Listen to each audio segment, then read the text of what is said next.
Marvin segera berdiri menyambutnya. Tuan Presiden Direktur akhirnya datang juga. Marvin bersalaman dengan Tuan Alistair di tengah-tengah para pengunjung. Kali ini semua mata kembali tertuju pada Marvin. Jika Tuan Alistair tampil, berarti ada urusan yang sangat penting bersama orang penting. Bahkan Tuan Alistair lebih mendahului Marvin Roach daripada Ethelyn Wilman. Semoga Anda sehat selalu, Tuan Marvin Roach. Setelah itu, barulah Tuan Alistair baru menyapa Ethelyn. Dia menyapanya, Nona Wilmer. Selamat datang juga di Bank Glorystone. Terima kasih, Tuan Alistair. Setelah nanti melayani kami berdua, tolong diurus dua karyawan Anda yang sangat kurang ajar. Mereka berdua menyeret Tuan Rock keluar. Tidak menunggu waktu yang lama, sang presdir langsung menghambur keluar bane. Menyeret dua orang itu ke parkiran belakang, dan ketika tidak ada orang yang melihat, Tuan Alistair mengeluarkan amarahnya. Plang, plang. Dua tamparan keras ke masing-masing mereka. Kurang ajar sekali kalian terhadap Tuan Marvin Rote. Kalian berdua harus duduk jongkok di sini sampai pertemuan kami selesai. Biar saya yang melayani dan menjaga Tuan Roche, karena saya tidak butuh pelayan dan penjaga seperti kalian berdua. Siap-siap dengan hukuman selanjutnya. Tuan Alistair segera kembali menghampiri Marvin dan Ethelyn.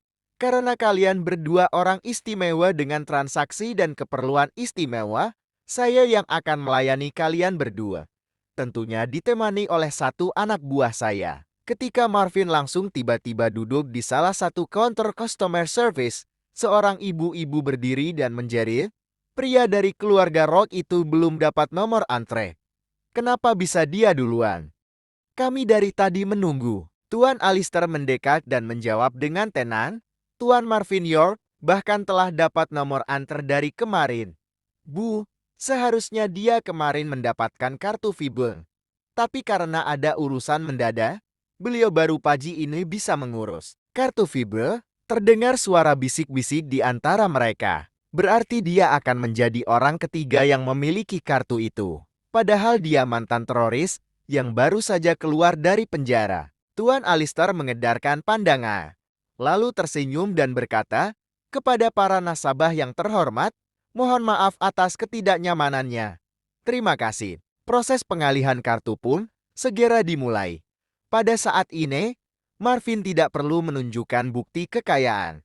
Karena hanya dengan melihat transaksi sebanyak 200 miliar dolar serta riwayat transaksi akhir-akhir ini. Dengan jumlah yang fantastis, Tuan Alistair memperlakukannya sangat khusus. Dalam waktu 10 tahun terakhir ini, hanya Marvin, keluarga Wilmer dan keluarga Harvard yang pernah melakukan transaksi gila-gila sebanyak itu. Jika orang cerdas berpikir, dalam sekali transaksi saja sudah sebanyak itu dan lunas, ya otomatis kekayaannya jauh lebih dari itu. Begitulah logikanya. Hingga saat ini, tidak ada orang yang tahu sumber asli kekayaan Marvin Rock kecuali yang mereka ketahui hanya satu buah PLTU di ujung utara Glorystone. Ethelyn, tatkala melihat dengan mata kepalanya sendiri, Marvin menerima kartu sakti itu dari petugas ban. Dia seperti menggeliat kegatalan. Bahkan, Raymond sang penerus tunggal saja belum bisa memilikinya. Ethelyn yang sedari tadi berdiri di belakang Marvin, lantas berkata, Tuan Rock, seharusnya Anda punya bodyguard seperti saya. Jika Anda punya kartu fiber, berarti Anda sedang tidak aman dari gangguan. Marvin mengucapkan terima kasih kepada petugas CS, lalu beranjak. Nona Wilmer, saya bukan siapa-siapa lagi pula, saya tetap merasa aman selama tinggal di kota ini. Lalu, Marvin kembali menyalami Tuan Alistair. Terima kasih atas pelayanan terbaik dari Anda Tuan Presdir. Tuan Alistair agak menunduk sedikit. Terima kasih kembali, senang melayani Anda. Anak buah saya dua tadi, tolong dimaafkan. Beberapa saat Tuan Alistair melayani Ethelyn di sebuah ruangan khusus, setelah semua urusan kelar, Ethelyn pun kembali mendekati Marvin dan berkata, ayo, Tuan Rocky, saya akan menemani Anda ke Glory Auto. Meskipun hati kecil Marvin menolak dan berulang kali dia mengatakan kepada Ethelyn untuk tidak menemaninya, akhirnya dia dengan sangat terpaksa menuruti rengekan Ethelyn. Marvin agak ngeri berjalan dengan anak orang kaya. Audi hitam jadul miliknya pun melaju di jalanan Goriston yang padat. Sementara Porsche merah terang milik Ethelene mengekor di belakang. Sesampainya di Glory Auto, Marvin langsung ditempel ketat oleh Ethelene. Semua mata tertuju pada mereka. Dia, wanita montok, dan anggun itu jelas terkenal lantaran kekayaan dan popularitas. Sementara Marvin juga cukup terkenal lantaran kasusnya. Penjaga keamanan sigap. Sebentar, bukankah kau Marvin Roque? Seharusnya kau masih berada di dalam penjara. Penjaga keamanan belum membolehkan Marvin masuk. Tetap tenang, Marvin menjawab, aku tidak bersalah, kau tidak perlu mempermasalahkannya. Marvin melangkah maju, tapi penjaga keamanan langsung menghadangnya. Kau tidak boleh masuk, Marvin. Kami di sini punya aturan dan harus kau patuhi. Tegasnya. Dan untuk Nona Ethelene, dipersilakan masuk. Melihat sikap penjaga keamanan yang kurang sopan, Ethelene agak kesal. Tuan Rock datang ke sini sebagai pembeli, berikan dia jalan, atau pekerjaanmu akan terancam. Penjaga keamanan agak membungkukkan badan di hadapan Ethelene. Maafkan kami Nona Wilmer. Jika aku biarkan dia masuk, justru pekerjaanku akan terancam. 3 penjaga di belakangnya juga turut membungkuk.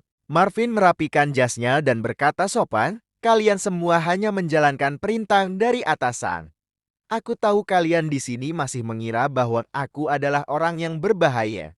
Dia tersenyum, lalu melanjutkan, aku datang ke sini untuk membeli mobil, bukan untuk membuat kekacauan. Penjaga keamanan menatap wajah Marvin dan berkata, baguslah, kalau kau mengerti, Marvin Roque.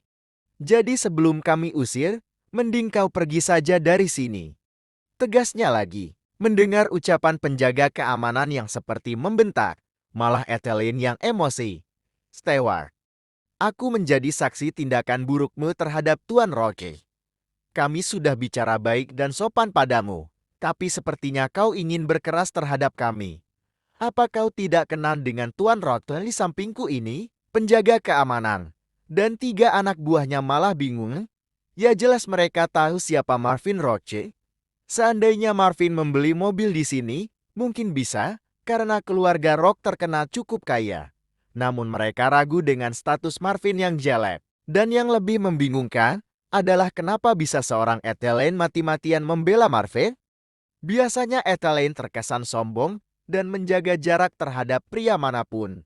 Bahkan terhadap pria kaya dan keren sekalipun dia sering membuang mukanya. Mengejutkan, Ethelene malah membela Marvin si teroris. Kenapa bisa? Lagi pula, mereka semua tahu bahwa Marvin sudah mempunyai seorang istri. Jika bertanya, tidak mungkin, karena mereka terlalu hormat terhadap Ethelene Wilmer. Menatapnya saja, mereka ngeri. Mendengar ada keributan di luar, seorang salah senior pun mendekat. Dia sangat terkejut atas kehadiran Marvin dan Ethelene.